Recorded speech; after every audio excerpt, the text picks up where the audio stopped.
even though you're just a high school graduate. The new CEO and the department manager sneered at me. I wonder if they have any idea how hard I've worked up until now. Staying in this company any longer means there's no future for me.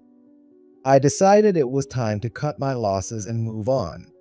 My name is Kurt Nolan, a 40-year-old corporate employee. I work as a manager in the product development department. Since I started working right after finishing high school, I have 22 years of experience. Quite a long time for my age. I chose not to continue my education due to financial reasons. I came from a big family, and unlike me, my siblings wanted to pursue specialized fields that required formal education. I want my tuition money to go toward helping my siblings instead. My parents were against the idea at first, but once I secured a job on my own, they reluctantly agreed. And that brings me to the present day. The company I joined grew over the past 22 years, not into a national corporation, but a respected, locally rooted business. During that time, I got married, and my siblings all followed their own paths. Nowadays, they always try to repay me in some way. The fact that I used to send money back home to help my family before I got married probably plays a big part in that. If you want to repay anyone, take care of mom and dad instead. I always say that, but my siblings always insist that they're grateful to me too, just as much as to our parents. Hearing that alone makes me happy. One day, a major event happened at our company. The CEO passed away. Had been the CEO since I first joined, so he was quite elderly. As time passed, I had fewer chances to talk to him, but in the old days, he always looked out for me. I shed tears at his funeral and prayed for his soul. But the story didn't end there. Not long after his passing, a new CEO took over, and he was quite a character. He was the late CEO's son, a highly educated elite. They say he gained a lot of experience training at companies overseas. At this point, everything sounded perfectly fine. In fact, it would be normal to have high hopes for the new CEO. When the new CEO, Mr. Anderson, was touring the company building, the second incident occurred. Since he had been working abroad for so long, he wasn't familiar with the headquarters layout. He said he wanted to inspect each department one by one to get a clear picture. At this point, I felt a sense of respect for Mr. Anderson. I thought, as expected of the former CEO's son, Kurt, stop spacing out. Mr. Anderson is visiting today. Shape up. While I was sitting at my desk, thinking about Mr. Anderson, a loud voice suddenly interrupted me. At the same time, I felt a sharp thump on my back, causing me to frown instinctively. I looked up and saw a man smirking down at me. "David, that hurt." I was working seriously, I protested while rubbing my back. "I was just trying to snap you out of it. No need to be so dramatic. If the department manager acts like this, the entire team's reputation is affected. And you're already an embarrassment as a high school graduate." I sighed. David Kellen had been my senior since I joined the company, and had always had a mean streak. He mocked me for not attending college and pulled childish pranks. Ironically, I had known him so long that I'd gotten used to it. It was practically routine for me to brush off David's antics. Even the junior staff would discreetly caution him while treating it as just another normal day. A few hours later, Mr. Anderson finally reached our department, the Product Development Division. Welcome. My name is David Kellen, the department head. I may not be as accomplished as you, but I did graduate from a prestigious university. David eagerly introduced himself. Did he really need to mention his academic background? But Mr. Anderson raised his eyebrows in apparent admiration, Interesting. If the department head has a strong academic background, that's reassuring. So, what products are you currently developing? In response to Mr. Anderson's question, David gave me a nudge and said, "Hey." Kurt, explain it to Mr. Anderson. Though David was the department head, in recent years, had been slacking and wasn't even up to date with the department's projects. He often dumped tasks on me. I was inwardly annoyed, but I knew if David gave a poor explanation, it could harm the department's reputation. Allow me to explain. As I began to speak, Mr. Anderson's expression briefly clouded over. Wait, your name is Kurt, right? What's your educational background? Why does that matter? I thought but knew there was no point in lying. I answered truthfully that I was a high school graduate. Mr. Anderson's expression darkened visibly. You've got to be kidding me. Who hired someone with just a high school diploma? It lowers the company's prestige. I froze at his harsh words. The former CEO did. David leaned in and whispered something to Mr. Anderson, who sighed. Oh, I see. My father was too soft.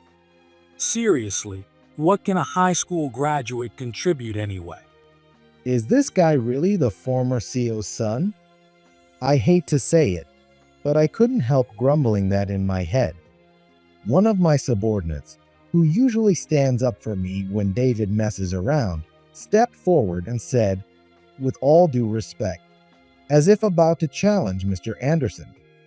I quickly stopped him. It would be a disaster if my subordinate got dragged into this mess. But, he started, but I shook my head. What is it?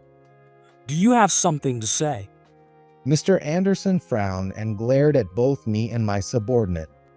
No, sir. He was just reminding me that it's time for the meeting we discussed. It was a flimsy excuse, but I really did have a business meeting scheduled for today. I was supposed to accompany sales and give a detailed presentation on our new product. What? A high school graduate like you is going to a business meeting? David, what's going on here? David's face lit up with glee. At that moment, I had a bad feeling about where this was going.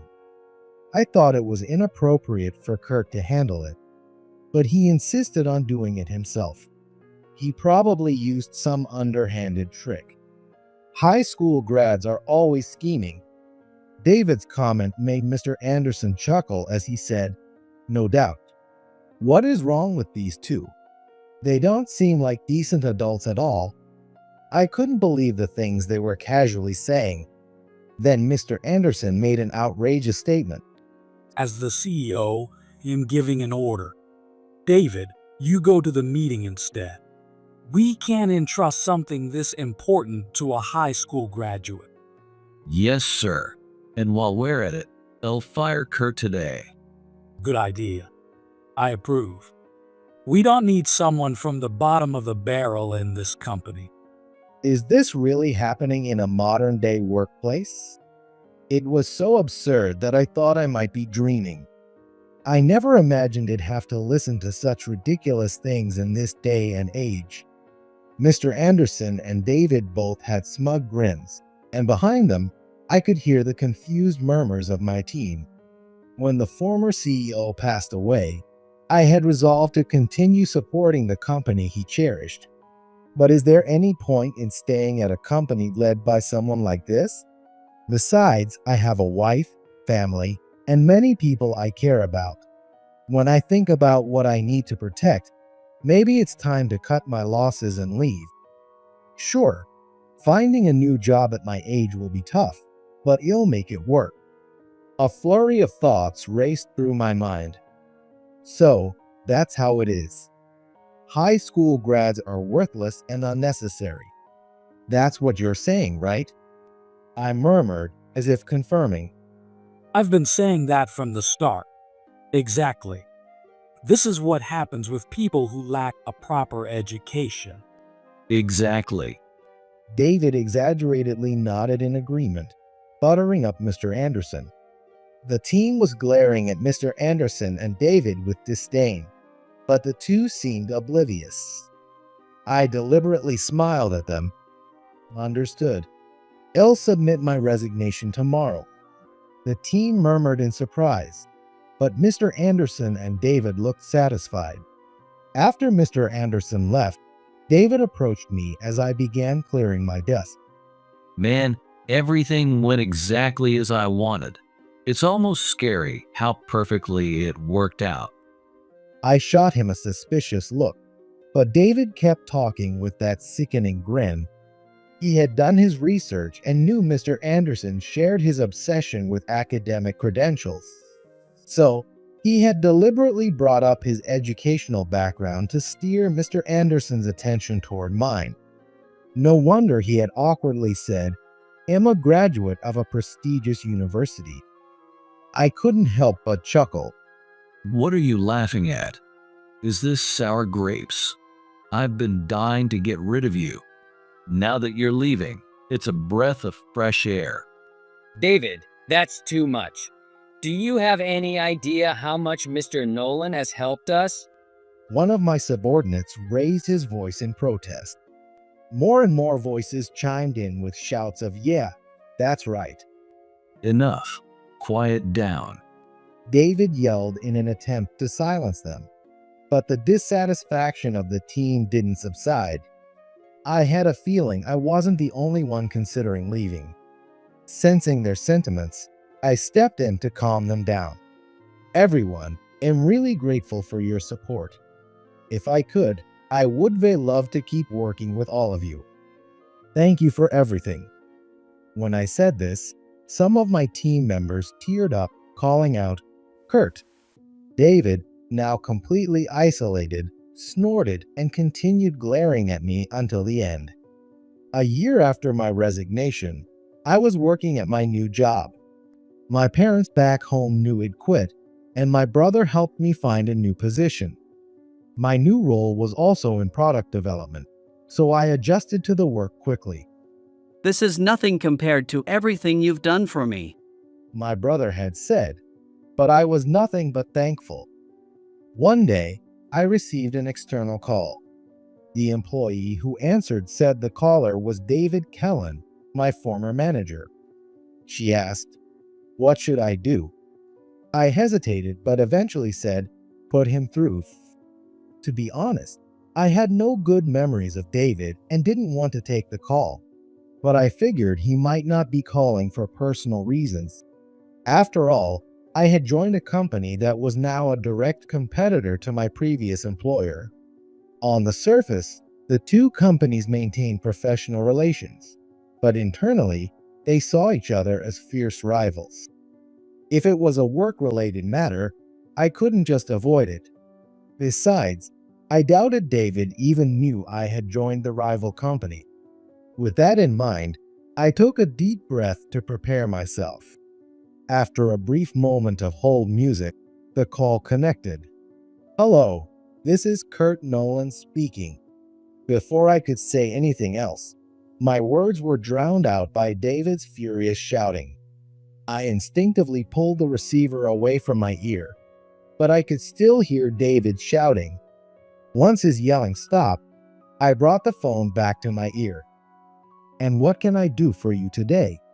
When I asked again, David, panting, answered, You're Kurt Nolan, who used to work for us, right? I can't believe you joined a rival company. Typical of a high school graduate. You ungrateful traitor." I had suspected as much when he first started yelling. It seemed he knew exactly who I was before calling. According to David, he found out about my new position while talking with one of our sales representatives. Yes, they welcomed me warmly. Unlike your company, they don't belittle me for my education. They evaluate my skills fairly. I've been incredibly fortunate. I said it with a hint of sarcasm, and David let out a frustrated grunt. "Did you call just to yell at me like you used to? Since this doesn't seem to be about work, May I end the call now? Wait, it is about work. Don't hang up. David's loud voice stopped me again. As far as I remembered, there wasn't any pending matter that required direct contact with my former company. David's voice suddenly changed, replaced by someone else's. Mr. Anderson, the son of the former president. It's been a while. I need to talk to you. I'm coming over. This is important. After saying that, Mr. Anderson hung up without waiting for a response. Kurt, are you okay? It was my new boss, Casey Ivan, checking in on me. Actually, I proceeded to explain everything that had just happened. He's coming without an appointment? That's troublesome. But since he is a company president, we can't exactly turn him away. All right. Could you check if the conference room is available? I'll join you for the meeting. Casey, am really sorry to trouble you. He smiled wryly. I can't just ignore a situation like this for one of my team. He patted my shoulder reassuringly, and I quickly called the internal line to secure the conference room. Not long after, Mr. Anderson and David arrived at our office. I led them to the conference room. Mr. Anderson seemed displeased that Casey was accompanying me. Why is there an outsider here? If anything, you're the outsider here. I thought to myself. A company president and a department head are visiting. We couldn't have someone as new as Kurt handle this alone. Mr. Anderson snorted and said, "Fine," before gesturing for David to speak. It looked like he was letting David explain the reason for their visit. I'll get straight to the point. Come back to our company. Mr. Anderson is even willing to overlook your lack of a degree. I couldn't help but exchange glances with Casey. I'm sorry, but I don't understand what you mean. I have no intention of returning to your company. I tried to keep my tone polite, but the truth slipped out. Recently, your company launched a new product. Word is, you were the lead developer. For a high school graduate, you're surprisingly talented, huh? I nodded at Mr. Anderson's words. Yes, I was indeed the lead developer. Thankfully, sales are still growing. When I answered, David shot me a hateful glare and began recounting the situation. The story went back to when our company's new product was launched. The competitor's new product is selling like crazy. David had reportedly turned pale after hearing employees groaning about the situation.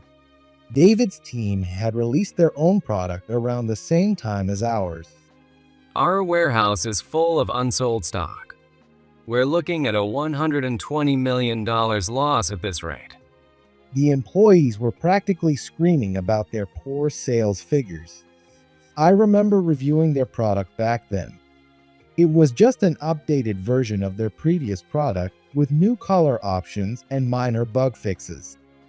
Meanwhile, our product had been upgraded with brand new features that had never been seen before. Yet they marketed their product with exaggerated taglines. Since David's company was in the same industry as ours, their product lineup was very similar to ours. When two similar products launch at the same time, it's obvious which one customers would choose. So, you want Kurt to come back? Casey asked incredulously. How dare you? I'm a company president. Don't you realize how disrespectful you're being? Mr. Anderson snapped, but I remained composed. And who's really being disrespectful? You came here unannounced and demanded I come back with flimsy excuses. You even say you'll overlook my education? Enough of this condescension. I'm an employee here now, and I'll fulfill my role here. My statement made both Mr. Anderson and David turn red with anger. You're just a high school graduate. Do you even know who you're talking to? Casey stared at Mr. Anderson and David with a cold, disapproving gaze. Standing beside him, I spoke clearly. This obsession with someone's academic background, it's time to let that go. Think carefully about what your father envisioned for the company's future. Then I turned to David. And you, David, you've always treated me bad because of my background. But how about you? Your only claim to fame is your degree. Do your subordinates really look up to you? My words left both Mr. Anderson and David speechless. Casey, who had been quietly observing, spoke up. They'll be reporting all of this to our company's CEO. I assume you're aware that your actions will affect how we handle future dealings. Damn it. We're leaving, David. Mr. Anderson shot to his feet and stormed out of the room. David, pale and flustered, hurried after him. It was like a whirlwind, but I felt oddly relieved to have said everything I needed to say. A few more years passed. Word in the industry was that Mr. Anderson and David were no longer with the company. Mr. Anderson had been ousted for losing the shareholders' trust due to his reckless management. A new CEO was appointed by the shareholders, and the company had moved on. David had reportedly been dismissed for misconduct, including harassment of his subordinates and his failures in product development. As for me, I was awarded by my new CEO for my contributions and had since been promoted to assistant director. I'm grateful to my brother for introducing me to this company. Although I've moved up in rank, I aspire to be a leader who doesn't judge people solely by surface-level information, unlike Mr. Anderson and David,